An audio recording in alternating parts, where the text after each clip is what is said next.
All right, hello and welcome back to Content and Conversations Live. I am so excited to be here with you on this Monday, where today we are actually going to dig into the four C's of relationship marketing and connection marketing. The Connection Agency is the name of our company. Obviously, content and conversations are what we believe really drive revenue inside of companies, but we really work on the basis of the four C's of connection marketing and the four C's of relationship based marketing. And it's really everything that drives our strategy inside of the business. So if you listen to episode one, we talked about the sales experience, which is really just our baseline for how we implement what I'm about to talk about. Last week I talked about sales energy and really the importance of your mindset and how you show up in sales and how you show up in your marketing and all those different ways. And then today I want to really just walk through what the four C's are and what that looks like for you. But the first thing I'm going to do right now is just make sure we've been having some interesting issues with Facebook when I push myself live. So I want to make sure that everything is good there before I continue our conversation today. So, all right, cool. Game on. So let's talk about it. The four C's. The four C's come from my amazing marketing director. Her name is Jessica Kroll. If you guys don't know Jess, you should. She's really amazing. She is so the brainchild of so many of the things we do here at the agency, but the girl loves a good alliteration. So when we were thinking through our frameworks for the agency and how we really wanted to support our clients, we came up with the four C's. And of course, the C's continue with things like content and conversation. So today I'm going to do probably a little bit more of a teaching style than I traditionally would here on the show, but I think that it's really important for all of us to think about. And this is something that should infuse every single area of your business as a business owner. So I don't care if you're making $1,000 a month or $100,000 a month or $1 million a month. These things are still the foundation that your marketing strategy should be built on. And I think that's one of the things that I love so much about marketing is it touches businesses in so many different phases and everything we have to change as we evolve, right? So let's talk about the four C's, right? And I want to first start with this idea of like sales versus marketing, right? Which one comes first? And as somebody who grew up selling marketing for 15 years, I believe that sales comes first. And the reason I believe that is because I sold millions and millions and millions of dollars worth of stuff in my career without ever actually having strong marketing supporting me. Frankly, I don't think I had strong marketing supporting me until I started my own company. And I mean, I was in sales for 15 years where I went out into the world, built relationships and sold stuff. So, if you are in that beginning stage as a business, where do I focus my attention first? Your sales skills, hands down, right? As your sales skills improve, your revenue grows. As your revenue grows, then you're going to need more marketing to help create more of that interest for you, right? So, we believe in the idea that it's both, right? But we all think that it goes down to relationships, right? Relationships are the easiest and fastest way to grow any kind of business. And the cool thing is that relationship building is both a sales and a marketing activity, which is why we are a sales and marketing company. But we all know that the old school stuff doesn't work, right? The human psychology of sales and marketing has not changed, right? But we now have access to so much information in a way we didn't have before, which means our buyers have access to so much information they didn't have before, right? When I was selling radio advertising back in 2005, our clients didn't have access to information like they did today, right? The only way that they really got information on how am I going to market my business was from the people who were selling it to them, right? It was the advertising agencies. In my case, I was selling radio advertising. Like we were educating our clients. They couldn't just go to Google and figure out what's the best way to market my business. They had to wait for a salesperson or somebody to come tell them and educate them on what was best. And that has obviously changed, right? Our people have access to more information than ever before. And so we have to change the way we sell and market, right? Human psychology doesn't change, but the way that we show up and sell and market has to change, which is really where the four C's come from and our passion in general, right? Because it's really hard to get attention, right? There's so many things competing for our ideal client's attention that we have to be really, really good and really laser focused to get their attention and to pull them in. And we all know that there's a fine line between providing value and giving away the farm, right? We're all told like educational and we're like, well, how much do I give away to people who don't need me? And these are all the questions that we answer every single day. But we really believe when we put people first and we put the experience first, that we can create really great buying experiences for our clients and help you hit all of your revenue goals inside of your business, right? So we like to joke around and talk about marketing as it relates to dating, right? In general, right? When you think of the first impression, how do we make first impressions with people? There's some level of attraction, there's some level of connection to the person on the other end, or there's not, right? So as it relates to marketing, you have to get your ideal clients' intent and attention, right? And you have to be willing to show your true self. It does you no good to show up being somebody you're not in a first date with someone, or in that first impression with somebody, because they're eventually going to find out you're not. It's the same thing in our marketing, and this is actually one of the things that plagues people the most, is they are not showing up as themselves in their marketing. They're showing up how they think they show up, how so-and-so shows up, how their coach shows up, how that other marketer that I follow on social media, how I think people want me to show up. But the most important thing is our marketing is we have to be genuine to ourselves. We have to be true to ourselves. And that's just such an important part of being successful with this, right? And then there's like the dating and marriage game, right? Would you go on one date with someone and then commit to marriage? No. Right? Would you marry someone who only talks about themselves and has no interest in you, no interest in your goals? Probably not. Right? It's all about this give and take and getting to know one another and building this relationship. And so your very best clients want to have that relationship with you. Right? You're not going to be a match for everybody in your ecosystem. Every person that you bring in, everybody who experiences you and your brand, it's not going to work. And that's totally okay. Right? But what matters is that you work with clients that you can help move towards their goal while they help you move towards yours. Right. And then, of course, there's divorce, right? If a partner or marriage communication is no longer important, that doesn't go well. Couples that stop communicating end up in divorce. And that's the same with clients. When you work really hard to bring a client in, but you don't communicate with them once they're in, it's not going to go well for you either. So when you stop communicating with those clients and create that transactional relationship, while you may win clients on the front end, it may drive a lot of revenue. It's not going to drive long-term monthly recurring revenue, which is really the goal that we're all working for. So the 4 C's, I will finally get to that for you. The 4 C's of connection marketing are connect, create, convert, and communicate. Connect, create, convert, and communicate.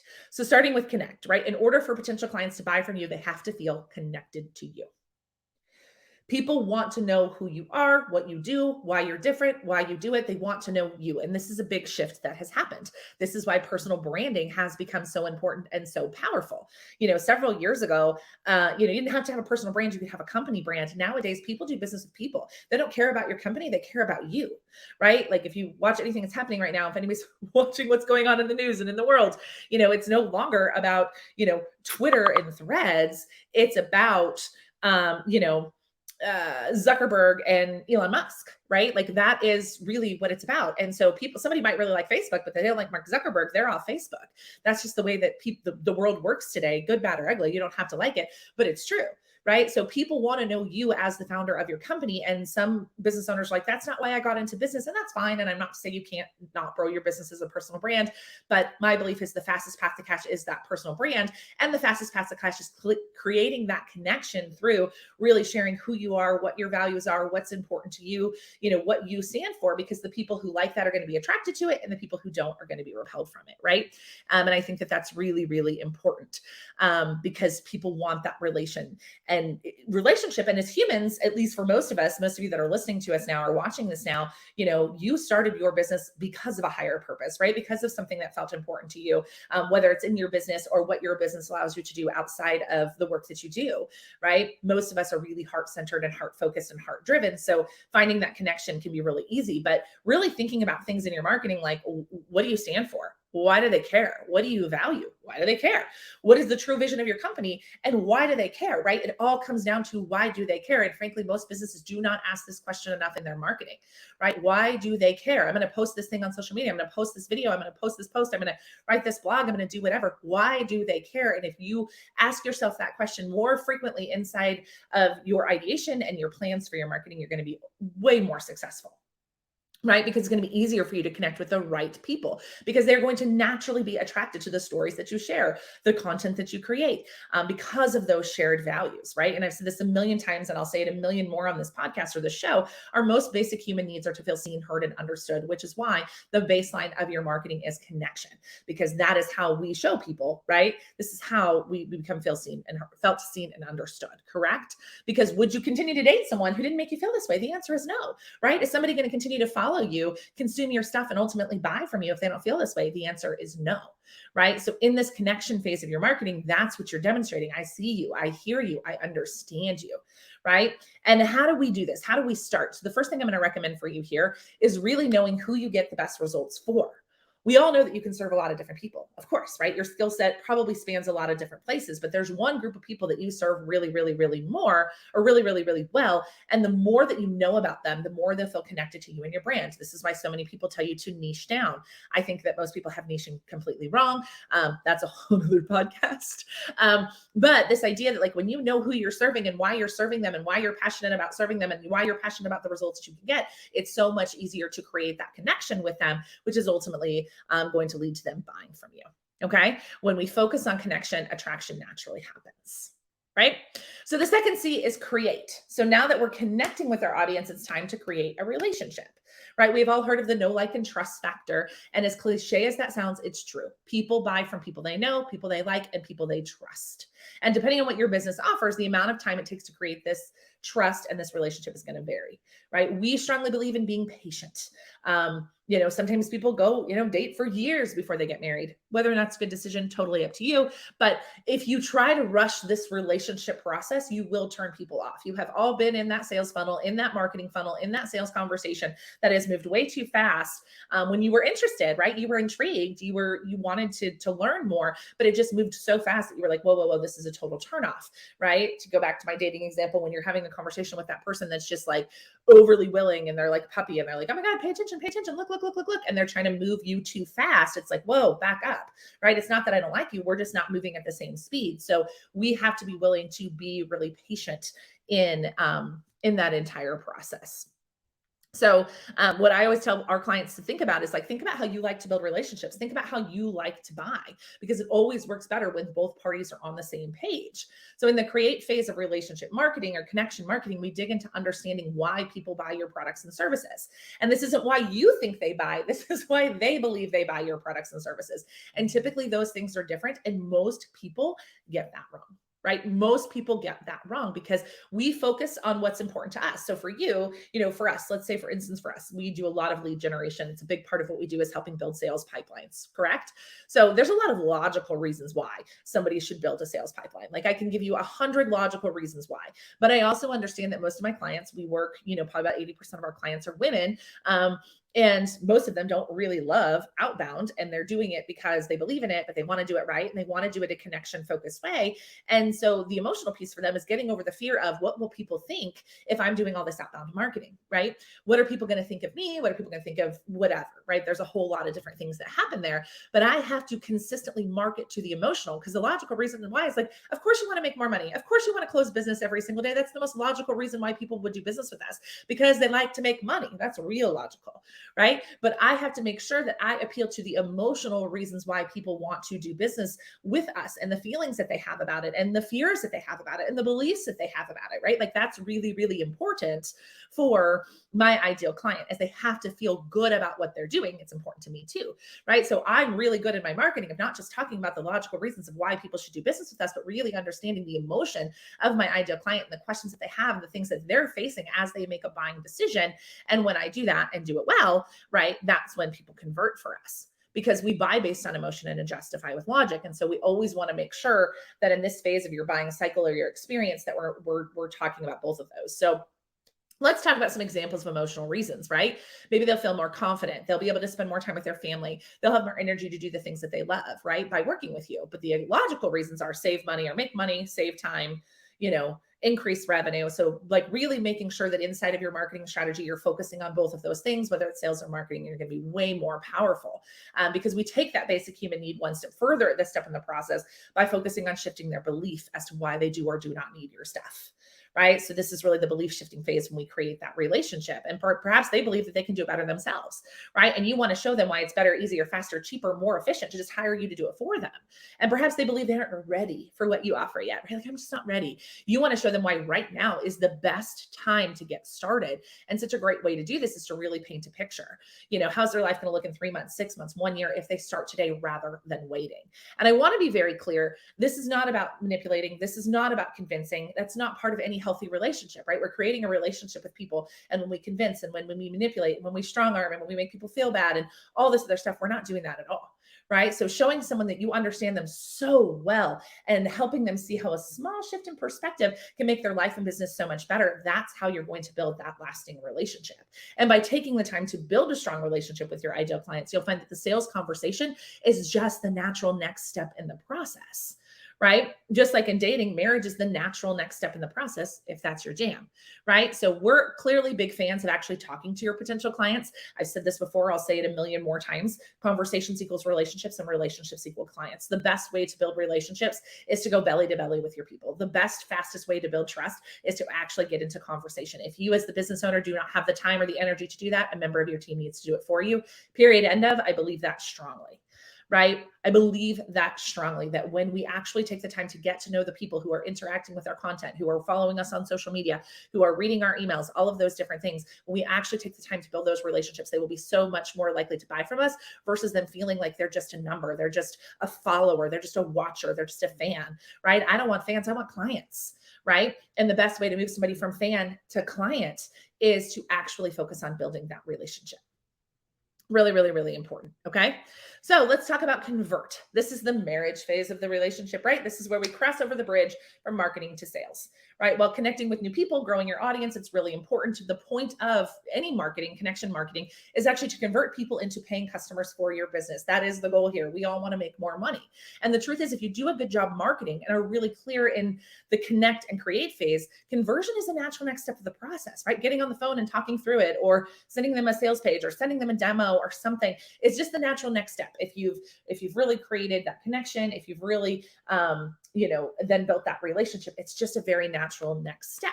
And the most important, though obvious and overlooked part of conversation is asking for the sale.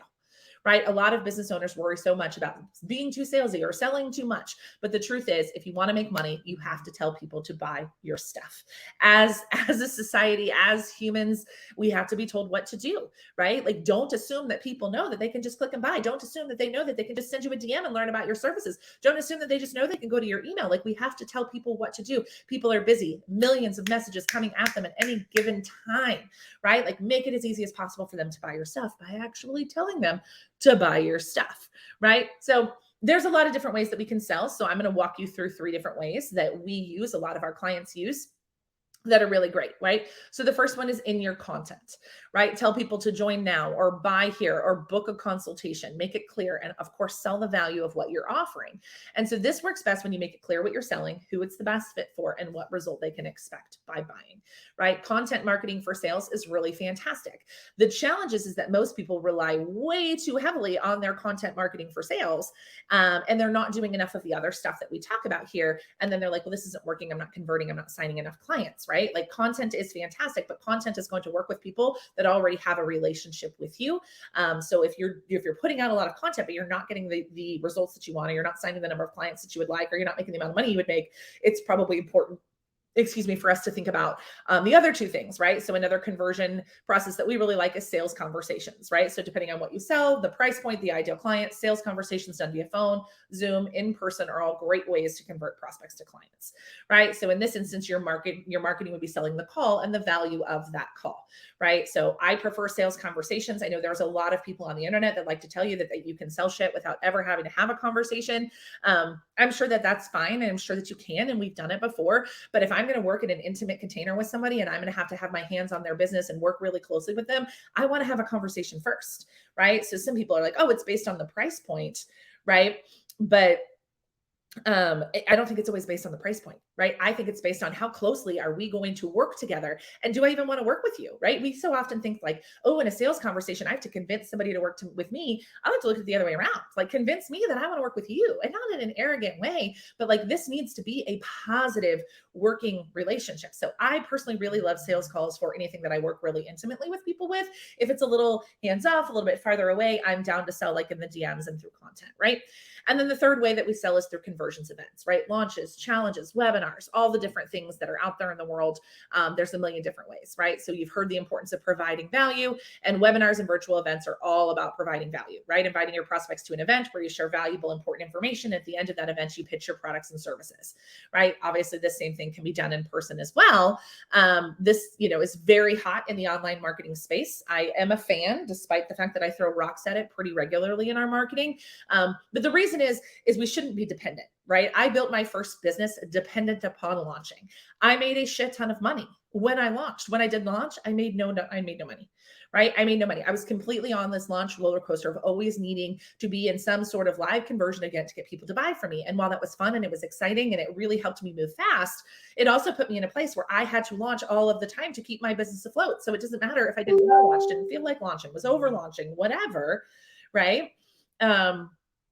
I had to do it because I had to make money. And we never want our clients to be in that situation where they're being forced to do anything that they do not want to do to make money. But yes, of course, it can be a really powerful strategy and a really great way to build a brand. So I'm a both and kind of girl. You'll learn that the more time that we spend together. But I believe it's both and, right? If conversion events work well for you, keep doing them. But if they're the only way that revenue is coming into your business, you have to find another way, or else you will always be at the mercy of social media, at the mercy of all those other things, which none of us want, right? That doesn't work well for any of us. So that's conversion, right? Find a way that converts, that feels good to you, feels good to your ideal client. One more thing before I move on to this. Also make sure that your conversion process works well for your ideal client. I'm going to give you an example. My first business, we drove over $1 million in sales by live launching, right? We drove over $1 million in sales and it worked really well. I was selling to brand new entrepreneurs in a middle, in the middle of a pandemic, right? So of course, everyone was on their computers watching, willing to participate, willing to sit through long events, willing to do the homework. They didn't have anything else to do, right? So of course it worked well for that person. But then when I switched into my business that I had with my business partner, where we were selling a sales training program to companies or to seven figure like businesses, the $1 million mark or more, those people weren't sitting through a live launch. They just weren't. Right? They didn't have the time to sit with me for 6 hours while I created all this value and created all this crazy emotion and all these other things in order to make money. Like that just wasn't going to work for them. So I had to find a different sales strategy. So you not only want to find the sales strategy that aligns with you, you also have to find the conversion strategy that aligns well with your ideal client, right? And then the fourth C in connection marketing is communication. Right? Marriage is not the last step of your relationship. It's simply the beginning of a new chapter. So similarly, your client relationship doesn't end after you've made the sale. In fact, that's really where the relationship begins, right? Most marketing agencies are so focused on the front end of sales and enrollment process that they forget that the sale is just the beginning. So whether you're selling your product or service that somebody can buy over and over again, or it's a one-time sale, how you communicate with your new client will make all of the difference in the world of the lifetime value of the client, right? People want to be excited to work with you and share their experience with all of their friends, but there has to be proper communication for that next step. Onboarding, appreciation go a long way in retention and renewals. So we really, this is such a simple part of the process, but it's one we were finding so many people were forgetting. It was like, okay, cool, they bought something, now what? And it was like this, duct taped together kind of wonky process that people were, and that's like, no. We want people to feel so excited about, about doing business with you, about their purchase decision, about saying yes, about making an investment. We want them to feel good. And we do that by continuing to communicate with them when they buy, right? And so this might just be in the email series that they get after they choose to buy with you. This may be like one of the things we do in the connection agency and with our done for you clients. Every week they get an update from us. Like, this is what we're doing. So they understand this is the work that we're doing, because some of the stuff we do is behind the scenes and they can't see it, but we want to tell them, hey, we're working, we're thinking about you, you're important to us. And so that's our way of doing that, because it's not just selling new people, right? We have to keep the clients that we have, or we got to get those clients to refer business to us, or we have to sell them something else, right? So the sales process doesn't end just because they bought the one thing. Now we need them to continue to either buy, refer, ascend up the ladder, whatever that looks like for you and your clients. So really making sure that your sales and marketing strategy doesn't end the first time somebody gives you their credit card, and make sure that it continues, is definitely going to increase the lifetime value of that customer and of course the revenue inside of your business. So that, my friends, like I said, I definitely got on my teacher soapbox today. I will not always do that with you. As you saw last week, we were just totally in it with sales energy, but this was just something that felt really important to me, the foundations of who we are as an agency. So as we continue to have these conversations, we can have really intelligent and thoughtful ones. So whether you are watching here on our live show, you're watching this on our podcast, we're so grateful for you. And we will be back next week. Have a good one. Bye, guys.